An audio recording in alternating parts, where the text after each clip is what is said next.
ഇന്നത്തേത് കിടിലൻ ടേസ്റ്റി ആയിട്ടുള്ള നല്ല ഹെൽത്തി ആയിട്ടുള്ള ഒരു ബ്രേക്ക്ഫാസ്റ്റ് റെസിപ്പിയാണ്. വളരെ ഈസിയാണ് നമുക്കിത് ഉണ്ടാക്കിയെടുക്കാൻ വേണ്ടിയിട്ട്.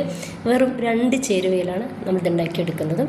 അപ്പോൾ ഇതുണ്ടാക്കുന്നത് എങ്ങനെയെന്ന് കണ്ടുനോക്കാം. കണ്ടുകൊണ്ടിരിക്കുമ്പോൾ ഇഷ്ടമാവുകയാണെങ്കിൽ നിങ്ങളുടെ എല്ലാ സപ്പോർട്ടും ഉണ്ടാവുക. ലൈക്ക് ചെയ്യാനും സബ്സ്ക്രൈബ് ചെയ്യാനും കമൻറ്റ് ചെയ്യാനും ഒന്നും മറന്നു പോകണ്ട.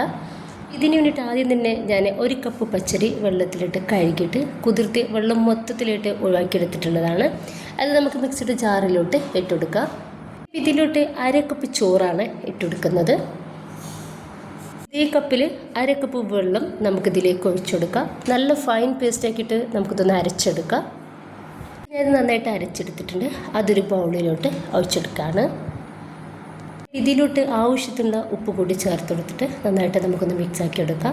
ഇത് ഉടനെ തന്നെ റെഡിയാക്കി എടുക്കാവുന്നതാണ്. റെസ്റ്റ് ചെയ്യാൻ വെക്കണ്ട. ഞാൻ ഒരു 10 മിനിറ്റ് ഇതൊന്ന് റെസ്റ്റ് ചെയ്യാൻ വേണ്ടിയിട്ട് ഒന്ന് മാറ്റി വെക്കുന്നുണ്ട്.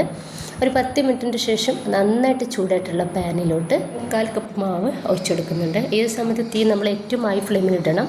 ഒഴിച്ചെടുത്തതിന് ശേഷം നമുക്കിത് ലോ ഫ്ലെയിമിലോട്ടോ മീഡിയം ഫ്ലെയിമിലോട്ടോ മാറ്റി കൊടുക്കാവുന്നതാണ്.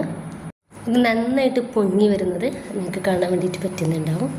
നമ്മളിതിലേക്ക് സോഡ ഒന്നും ചേർക്കേണ്ട ആവശ്യമില്ല. ഒരു 10 മിനിറ്റ് ഞാൻ റെസ്റ്റ് ചെയ്യാൻ വേണ്ടിയിട്ട് വെച്ചു. അത്ര മാത്രമാണ് ചെയ്തിട്ടുള്ളത്. ഇനിയിപ്പോൾ ഒന്ന് തിരിച്ചിട്ടെടുക്കുക. ഒരു ഭാഗം കൂടി ഒന്ന് റെഡി ആയിട്ട് കഴിഞ്ഞാൽ നമുക്കിത് എണ്ണയിൽ നിന്നും ഒന്ന് കോരി മാറ്റാം. അപ്പോൾ ഇതൊന്ന് റെഡി ആയിട്ടുണ്ട്. ഞാനിതൊന്ന് പ്ലേറ്റിലേക്ക് മാറ്റുകയാണ്. ബാക്കി കൂടി നമുക്കിതുപോലെ ചെയ്തെടുക്കാം.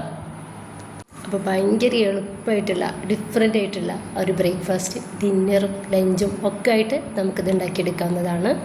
അപ്പോൾ കറി കൂടി ഉണ്ടെങ്കിൽ ഒരു പ്രത്യേക ടേസ്റ്റാവും. കറി ഇല്ലാണ്ട് തന്നെ നമുക്ക് ചായയുടെ കൂടെ ഇത് കഴിക്കാവുന്നതാണ്. നമ്മുടെ ആ ഒരു കലത്തപ്പത്തിൻ്റെയൊക്കെ ആ ഒരു രീതിയിൽ ഉള്ളിൽ നന്നായിട്ട് ആരെടുത്തിട്ട് നല്ല പെർഫെക്റ്റ് ആയിട്ട് തന്നെ നമുക്കിത് കിട്ടിയിട്ടുണ്ട്. അപ്പോൾ എല്ലാവരും ഉണ്ടാക്കി നോക്കാം. നിങ്ങളുടെ അഭിപ്രായങ്ങൾ അറിയിക്കുക. ഇഷ്ടമായാൽ നിങ്ങളുടെ എല്ലാ സപ്പോർട്ടും ഉണ്ടാവുക. ഇൻഷാ അല്ലാഹ്. ഓക്കെ.